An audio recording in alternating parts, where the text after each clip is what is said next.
안녕하십니까, 뉴스핌 한태봉 전문기자입니다. 오늘은 마이크로소프트 3편 빙으로 구글 검색 붕괴시킬까, 이런 주제를 한번 진행해 보겠습니다. 검색 패러다임의 변화와 구글 광고를 무사할까? 구글은 과연 자기 파괴를 할 수 있을까요? 혁신 사업이 기존 사업을 파괴한다면 과연 기업들은 어떤 선택을 하게 될까요? 검색 시장 점유율에서 압도적인 점유율을 가지고 있는 구글입니다. 구글의 검색 시장 점유율은 무려 93%, 마이크로소프트 빙의 검색 시장 점유율은 3%에 불과합니다. 그 밑으로 야후 1%, 러시아 얀덱스가 1%를 차지하고 있죠. 구글은 독점적 점유율로 엄청난 광고 수익을 얻고 있습니다. 사실은 불편한 구글의 검색 방식이죠. 근데 소비자 입장에서는 불편합니다. 우리가 구글에 질문을 하는 이유는 뭘까요? 정답을 찾기 위해서죠. 근데 구글은 정답 대신 유사한 리스트들을 제공을 해줍니다. 아주 많이 제공을 해주죠. 만약 100개를 제공해주면 우리는 일일이 클릭해서 그걸 읽어봐야 됩니다. 하지만 사실 제가 그걸 원했던 건 아니거든요. 저는 그냥 정답을 알고 싶었을 뿐입니다. 그래서 구글은 광고료를 벌지만 소비자는 불편한 거죠. 구글은 검색 화면 광고 노출로 돈을 벌고 있습니다. 구글이 제공한 리스트는 적게는 100개, 많게는 1000개도 있습니다. 이걸 다 읽는다는 건 현실적으로 불가능하죠. 소비자가 원하는 건 오직 정답 1개입니다. 마이크로소프트의 뉴 빙은 우리가 정답을 알려줄게, 이렇게 시작이 된 거죠. 마이크로소프트의 생성형 AI 기술이 적용된 빙의 답은 단 1개입니다. 정답을 바로 제시해주죠. 그리고 제시한 정답을 토대로 다시 소비자와 대화를 나누게 됩니다. 소비의 시간을 혁신적으로 절감시켜주는 진짜 혁신적인 상품인 거죠. 뉴빙의 단점은 광고 노출의 한계입니다. 이거는 소비자의 단점이 아니죠. 마이크로소프트 입장에서의 단점입니다. 구글의 검색 광고 방식보다는 광고 노출이 제한적이죠. 근데 마이크로소프트 빙 입장에서는 어차피 점유율이 워낙 낮기 때문에 별로 상관이 없습니다. 결국 빙 사용자가 증가되면 무조건 이득인 상황이거든요. 하지만 구글의 입장은 많이 다릅니다. 그래서 마이크로소프트의 은밀한 검색 시장 장악 계획은 최근이 아니라 아주 오래전부터 시작된 걸로 그렇게 추측이 됩니다. 마이크로소프트가 아주 오래전부터 치밀하게 준비를 했고요. 최근에 마이크로소프트가 발표하는 속도를 보면 굉장히 숨가쁘게 인공지능 실제 적용을 연속으로 발표를 하고 있거든요.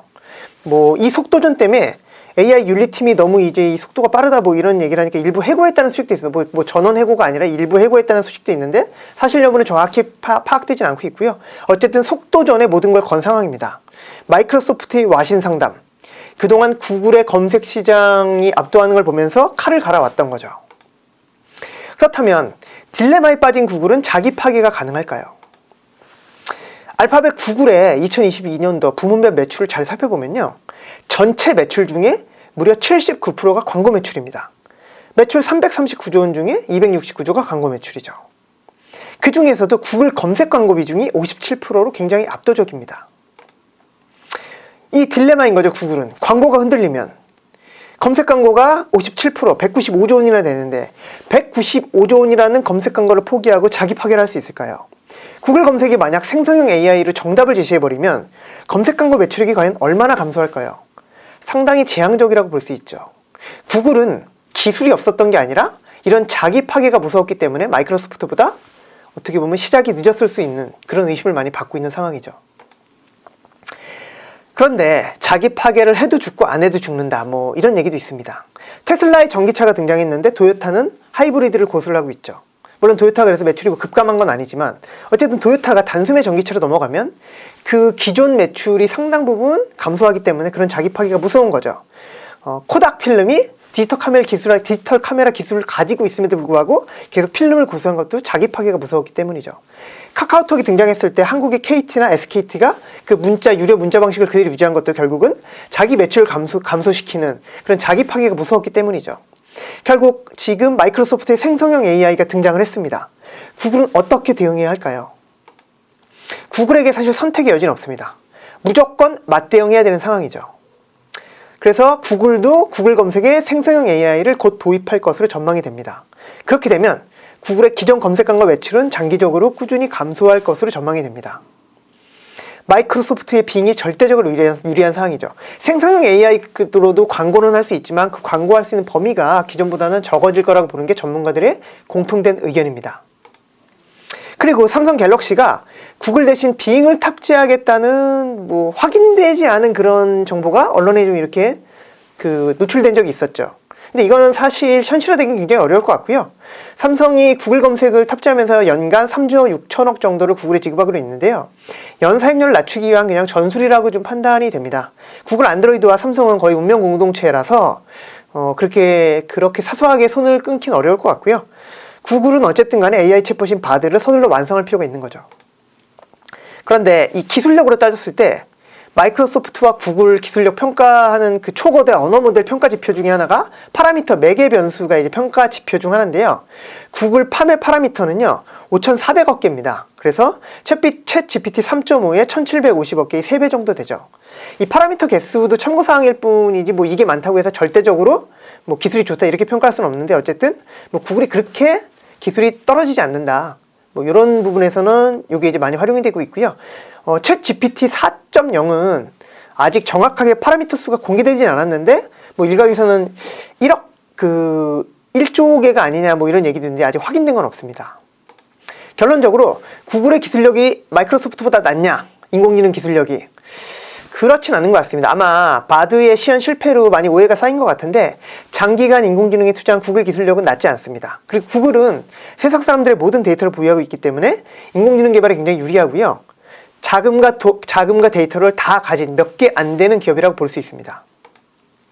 마이크로소프트는 지금 굉장히 속도전을 하고 있습니다. 그래서 코파일럿, 마이크로소프트 365의 코파일럿이라는 상품을 새로 내놨는데요. 모두가 경악했죠. 마이크로소프트의 속도전에. 바로 지난달 2023년 3월에 마이크로소프트 365 코파일럿이 공개가 됐는데, 이 35분간의 제품 시연회에 모든 그 전 세계의 사람들이 경악을 했죠. 생성 인공지능이 이렇게 빨리 실제 업무에 적용될 거라고는 예상을 못했거든요. 지금 그래서 지금 이 마이크로소프트의 속도가 마이크로소프트가 맞냐, 원래 이렇게까지 빠른 기업이 아니었기 때문에 굉장히 이제 놀라고 있는 그런 상황이고요. 이 코파일럿을 해석하면 부조종사인데, 사용자가 채팅을 통해서 자연어로 명령을 하면 코파일럿이 알아서 엑셀이나 파워포인트들을 알아서 이렇게 만들어주는 진짜 놀라운, 특히 자연어로 명령을 하는 게 최대 강점인데요. 이게 실제 업무에 적용이 되면 진짜 높은 효율을 보이게 됩니다. 엑셀이나 파워포인트와 담을 쌓은 부장님도 되게 간단한 명령으로 활용을 할 수 있고요.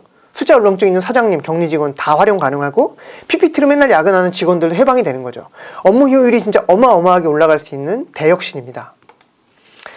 당연히 마이크로소프트는 코파일럿 도입하면서 가격을 인상할 것으로 예상을 하고 있고요.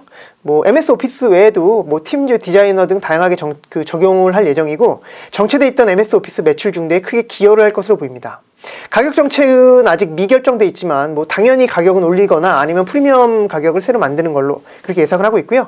마이크로소프트는 모든 자사 서비스에 인공지능을 단계적으로 모두 적용해서 가격을 올리려는 계획을 가지고 있습니다. 그리고 마이크로소프트가 챗 GPT로 1위 아마존을 잡을 수 있다는 전망도 나오고 있는데요. 앞에서는 지금 구글 얘기를 했는데 아마존도 지금 긴장해야 되는 그런 상황입니다. 글로벌 클라우드 시장 점유율을 살펴보면 아마존 34%, 마이크로소프트 21%, 구글이 11%입니다. 글로벌 퍼블릭 클라우드 시장 매출 전망을 보면 2022년에 시장 규모가 588조 원인데요. 21% 증가한 2023년에는 710조로 예상을 하고 있기 때문에 규모 자체가 클라우드 시장은 굉장히 막대한데요. 클라우드 서비스란 각 회사들이 서버를 가지고 있지 않고 아마존 같은 클라우드 회사가 전문적으로 서버를 관리해주는 서비스를 말합니다. 각 회사들이 클라우드를 이용하는 이유가 뭘까요? 각 회사들은 직접 서버를 사서 관리할 수도 있지만 비용이 많이 들고 빠르게 변하는 IT 환경의 변화에 대응하기가 난망하기 때문에, 그래서 대부분 기업들이 클라우드로 빠르게 전환을 하는 그런 모습을 보이고 있는 상황이고요. 아마존과 마이크로소프트의 클라우드 경쟁을 보면 시장 점유율 1위, 2위죠. 격차가 그래도 꽤 납니다. 왜냐하면 아마존이 원조니까요. 근데 지금 문제가 아마존은요, 전자상거래가 작년까지 적자였거든요. 올해도 흑자 전환할지는 장담할 수 없는 상황입니다. 아마존의 유일한 캐시카우는 아마존 웹서비스밖에 없는 거죠. 근데 마이크로소프트가 지금 챗 GPT를 활용해서 1위를 노릴 수도 있는, 물론 뭐 1위는 좀 먼 얘기긴 한데 노려볼 수도 있다. 왜냐? 챗 GPT로 자사의 모든 서비스를 활용하고 있는데, 특히 그 마이크로소프트의 클라우드 애저에다 챗 GPT를 활용해서 API, 응용 프로그램 인터페이스를 제공하는 전략을 활용하려고 하는데, 이게 이제 API가 프로그램을 외부 서비스와 연결을 하기 위한 도구거든요. 그래서 애저 오픈 AI 서비스의 강점은 기업 요구 반영한 맞춤 제작, 커스터마이징 가능한 거고요. 기업들 입장에서는 애저가 사용이 진짜 편리합니다. 그래서 마이크로소프트 API 판매 수익과 애저 클라우드를 가입하는 기업들이 늘어남에 따라서 또 이득을 볼 수 있는 두 마리 토끼를 잡을 수 있는 그런 전략을 쓰는 거죠, 마이크로소프트는. 그리고 특히 요즘 또 유행이 멀티 클라우드입니다. 기존에는 뭐 아마존이랑 클라우드 계약을 했다면 아마존 하나만 썼다면 지금은 이제 2개 이상 사업자 선정을 선호하거든요. 그 이유가 뭐 오라클에서도 발표한 건데 98% 기업이 2개 이상 클라우드를 검토하고 있는 이유는 에러 등으로 시스템 안정성에 좀 문제가 생겼을 때 한 개 업체에 종속되는 게 좀 부담스러운 거죠. 그래서 2개 이상의 업체로 이렇게 분산을 했을 때, 그렇다면 업계 1위인 업계 1위인 아마존보다는 2위나 3위가 더 점유율 뺏어오는 데 유리할 수 있기 때문에 마이크로소프트 입장에서는 이 멀티 클라우드 유행이 점유율 격차를 줄 수 있는 좋은 기회가 될 수 있는 거죠. 결론적으로 마이크로소프트는 전방위적으로 시장을 확대하고 있습니다. 검색 시장에서는 지금 구글 점유율에 비상이 걸렸고요. 클라우드 시장에서는 아마존 점유율에 비상이 걸렸습니다. 그리고 기존 마이크로소프트 MS 오피스에도 코파일럿을 적용한 덕에 가격 인상이 가능하기 때문에 마이크로소프트는 지금 전 부문에서 점유율 상승을 꾀할 수 있는 좋은 기회를 맞이하고 있다. 이렇게 결론 내릴 수 있을 것 같습니다. 다음 시간에는 마이크로소프트 4편, 마이크로소프트 포기했던 웹브라우저 전쟁이 다시 뛰어든 이유, 이 주제로 좀 이야기를 나눠보겠습니다. 투자에 대한 최종 판단과 그 결과에 대한 책임은 투자자 본인에게 있습니다. 감사합니다. 종합 뉴스통신사 뉴스핌 20년, 이제는 성년으로 성장했습니다.